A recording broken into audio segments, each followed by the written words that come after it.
ញ៉ាំបែបណាទើបស្រកគីឡូញ៉ាំបែបណាទើបស្រកខ្លាញ់បាទគឺជាសំណួរដែលបងប្អូនទាំងអស់គ្នាសួរមកកាន់ខ្ញុំ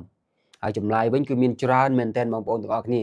បាទមិនថាបងគាត់ជា trainer ដែលគាត់ស្ថិតក្នុងវិស័យហ្វឹកហាត់រាងកាយយូរមកហើយបាទបងដែលគាត់ជា doctor បាទជាអ្នកជំនាញអីផ្សេងហ្នឹងគឺគាត់ព្យាយាមចែករំលែកច្រើនមែនទែនអំពីវិធីសាស្ត្រទាំងអស់ហ្នឹង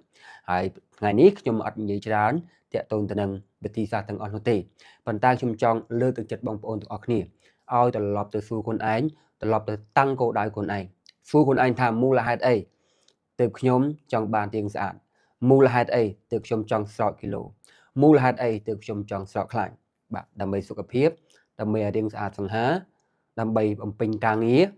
ឬក៏ដើម្បីធ្វើអីមួយបាទសម្រាប់ខ្ញុំបាទខ្ញុំវឹកហាត់រាងកាយរាល់ថ្ងៃខ្ញុំព្យាយាមញ៉ាំរបបអាហារដែលខ្ញុំមិនចូលចិត្តរាល់ថ្ងៃបាទគឺដើម្បីខ្លួនឯងសុខភាពល្អមួយហើយខ្ញុំវឹកហាត់រាងកាយគឺដើម្បីវឹកហាត់ពង្រឹងផ្នត់គំនិតខួរក្បាលខ្ញុំនេះឲ្យវារឹងមាំបាទនេះគឺជាគោលដៅរបស់ខ្ញុំចុះបងប្អូនមានគោលដៅអីបងប្អូនកំណត់មកហើយកំណត់វាឲ្យច្បាស់បាទមើលវាឲ្យច្បាស់តើមូលហេតុអីទើបយើងចង់បានវាបាទនេះគឺជាគោលដៅចម្បងដែលសំខាន់វាជាវិធីសាស្ត្របាទចម្បងដែលសំខាន់មែនទែនដែលបងប្អូនទាំងអស់គ្នាត្រូវតែបាទ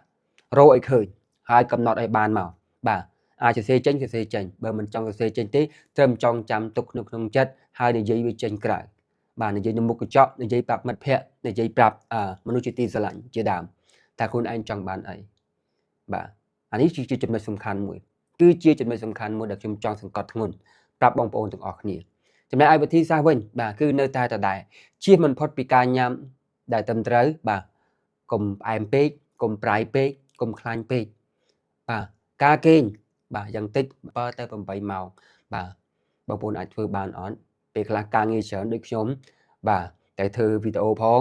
បាទត្រូវរត់តាក់ស៊ីផងបាទលក់អីវ៉ាន់ខ្លួនឯងផងបាទការគេងមួយថ្ងៃបានត្រឹម5 6ម៉ោងបាទយ៉ាងតិចតែខ្ញុំព្យាយាមបាទព្យាយាមគេងធ្វើម៉េចបានច្រើនផុតតាមអាចធ្វើបានមានតែការព្យាយាមម្ដងហើយម្ដងទៀតម្ដងហើយម្ដងទៀតបាទអានេះគេហៅថាទម្លាប់បាទធ្វើឲ្យមួយជាប់មិនដាច់ថ្ងៃមួយយើងប្រកាសជាទទួលបានបាទនៅអ្វីយើងចង់សម្រេចបងប្អូនទាំងអស់គ្នាមួយទៀតការវឹកហាត់បើមិនជាបងប្អូនទាំងអស់គ្នាបាទមិនបាច់ចាំជួឧបករណ៍ខ្ញុំទៅវឹកហាត់ទេបាទអាចចាប់ផ្ដើមពី home body workout ប្រើខ្លួនឯងជាទម្ងន់បាទប្រើការដើរការរត់បាទជាលំហាត់បាន cardio ជាលំហាត់បានដែលជួយទៅដល់សួតរបស់យើងជួយទៅដល់ប្រព័ន្ធបេះដូងរបស់យើងបាទចាប់ផ្ដើមពីលំហាត់បានស្រាលទាំងអស់នោះសិនមកបាទបន្តិចម្ដងពីមួយថ្ងៃទៅមួយថ្ងៃការញ៉ាំដូចគ្នាខ្ញុំយល់ថាការញ៉ាំគឺរបស់អំពងរបស់ផ្អែមនេះគឺជាឃើញឲ្យហៀទឹកមាត់ខ្ញុំខ្លួនឯងក៏ឃ្លានដែរបងប្អូនទាំងអស់គ្នាប៉ុន្តែនៅពេលខ្ញុំគិតដល់គោលដៅខ្លួនឯងបាទនៅពេលណាយើងគិតដល់គោលដៅខ្លួនឯងគិតដល់រឿងដែលយើងចង់សម្រេចនៅក្នុងជីវិតយើងនឹងលែងឃ្លានវាទៀតចឹងណាបងប្អូនទាំងអស់គ្នានេះជាមូលហេតុដែលខ្ញុំថាចង់ឲ្យបងប្អូនទាំងអស់គ្នាត្រឡប់ទៅសួរខ្លួនឯងហើយតាំងគោលដៅសិននៅពេលយើងមានគោលដៅមួយដែលច្បាស់លាស់ហើយ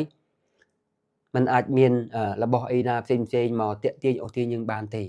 បាទនេះគឺជាកលឹះសំខាន់ហើយខ្ញុំនៅទឹកចិត្តហើយក៏ខ្ញុំក៏ជឿជាក់ដែររាល់សំណួរទាំងអស់ដែលបងប្អូនសួរមកគឺសិតតែជាទំនុកចិត្តបាទមានតែបងប្អូនទុកចិត្តហើយតែបងប្អូនសួរចង់បានចម្លើយចង់បានការណែនាំចង់បានការពិភាក្សាចង់បានមតិយោបល់តបត្រឡប់ទៅវិញ